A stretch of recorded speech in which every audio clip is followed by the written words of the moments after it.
Hello నమస్తే. Welcome to golden star blogs. నేను మీ దివ్య. ఎలా ఉన్నారండి? నేనైతే చాలా బాగున్నానండి. మీ అందరూ కూడా ఎలా ఉన్నారో నాకు కింద కామెంట్ చేసేయండి.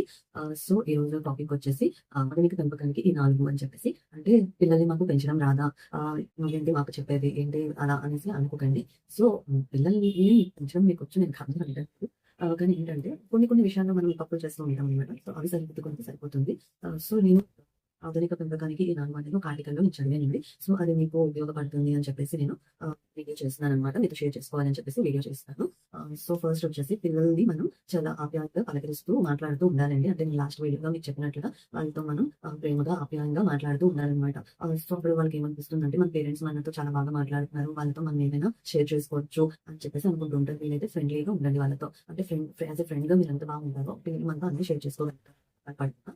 నెక్స్ట్ వచ్చేసి వాళ్ళకి ఇప్పుడు చాలా మంది పిల్లలు సిస్టమ్ ముందు లేదంటే ఫోన్ ముందు లేదంటే ట్యాబ్ పట్టుకొని కూర్చుంటున్నారండి. అది ఎన్ని గంటలైనా సరే బాగా కంప్యూటర్ ముందు కానీ ఫోన్ కానీ ట్యాబ్ కానీ పట్టుకొని కూర్చుంటున్నారండి. సో వాళ్ళు కంప్యూటర్ ముందు ఏదో చదివేసుకుంటున్నారు లేదంటే ఫోన్లో ఏదో చూసి నేర్చేసుకుంటున్నారు అని చెప్పేసి అనుకోవద్దండి. అసలు వాళ్ళు ఏం చేస్తున్నారు, సిస్టమ్‌లో ఏ వెబ్‌సైట్స్ చూస్తున్నారు, అది వాళ్ళకి యూజ్ అయ్యే వెబ్‌సైటా లేదు అంటే పనికిరాని వెబ్‌సైటా, ఏం చేస్తున్నారు సిస్టమ్‌లో అనేది మనం ఒకసారి చూస్తూ ఉండాలండి. సో ఫస్ట్ అలా చూడాలి అంటే ఫస్ట్ మనకి కంప్యూటర్ మీద చాలా గ్రిప్ రావాలండి. మనం కూడా నేర్చుకోవాలండి. సిస్టమ్‌లో అసలు ఎలాంటి ఉంటది ఏంటి అని చెప్పేసి మనం కొంచెం సిస్టమ్ మీద కొంచెం అవగాహన అనేది తెచ్చుకోవాలన్నమాట.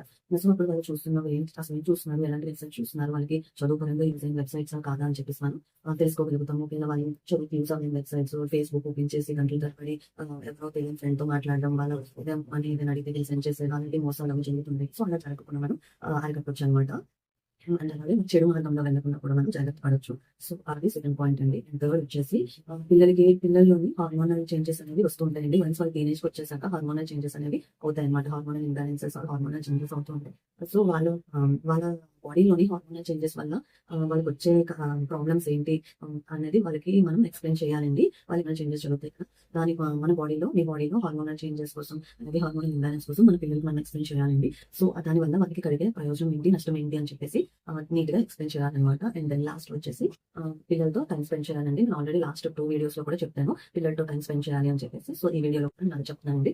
అండ్ దెన్ ఈ ఆర్టికల్‌లో కూడా అదే రాశారు. పిల్లలతో టైమ్ స్పెండ్ చేయాలండి. సో మనం ఆఫీస్ నుంచి లేదా వర్కింగ్ అయితే ఆఫీస్ నుంచి వస్తారు. లేదా హౌస్ వైఫ్స్ ఎవరైనా సరే ఈరోజు స్కూల్‌లో ఏం చెప్పారు, ఓకే స్నానం చేసేసి తినేసి ఫ్రెష్ అయ్యి చదువుకో లేదంటే ట్యూషన్‌కెళ్ళండి అంతే. ఇవే ఉంటదండి. అంతకు మించి మాట్లాడడం వల్ల ఏముంటది పిల్లలకి చెప్పేసాను మీకు.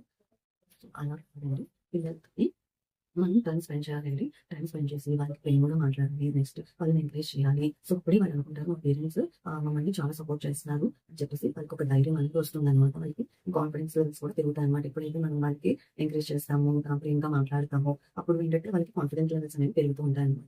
అండ్ దెన్ ఒక చార్ట్ ప్రిపేర్ చేయాలండి. ఒక చార్ట్ ప్రిపేర్ చేసి ఆహ్, ఆ వా ఒక రోజు అంటే ఫస్ట్ డే వారంలోని వాళ్ళు చేసిన మంచి పనైతే రైట్ పెట్టండి. వాళ్ళు చేసింది చెడ్డ పని, తప్పు పని అయితే చిన్నగా ఇంటూ మార్క్ పెట్టండి. సో వీకెండ్‌లో అంటే మండే టు సాటర్‌డే చేయండి. ఓకే. సండే వాళ్ళకి హాలిడే. సో ఇప్పుడు వాళ్ళు చెడ్డ పని కన్నా మంచి పని ఎక్కువ చేశారంటే ఎక్కువ రైట్స్ వచ్చాయనుకోండి వాళ్ళకి ఒక గిఫ్ట్ ఇవ్వండి. అండ్ గిఫ్ట్ ఇచ్చిన తర్వాత వాళ్ళు చేసిన చెడ్డ పనులు కోసం వివరంగా ఎక్స్‌ప్లెయిన్ చేయండి. అలా చేస్తే నష్టం ఏంటి?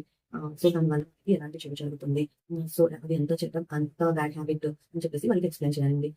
సో వాళ్ళకి ఏంటి అంటే కొంచెం మంచి మార్క్స్ వస్తున్నప్పుడు గిఫ్ట్స్ అవి ఇవ్వడం, సర్ప్రైజెస్ ఇవ్వడం ఇవి చేస్తే వాళ్ళు హ్యాపీగా ఫీల్ అవుతారండి. సో ఈ 4 ఇంపార్టెంట్ అండి. ఇప్పుడున్న జనరేషన్ పిల్లలతోని పిల్లలకి సంబంధించి అనమాట.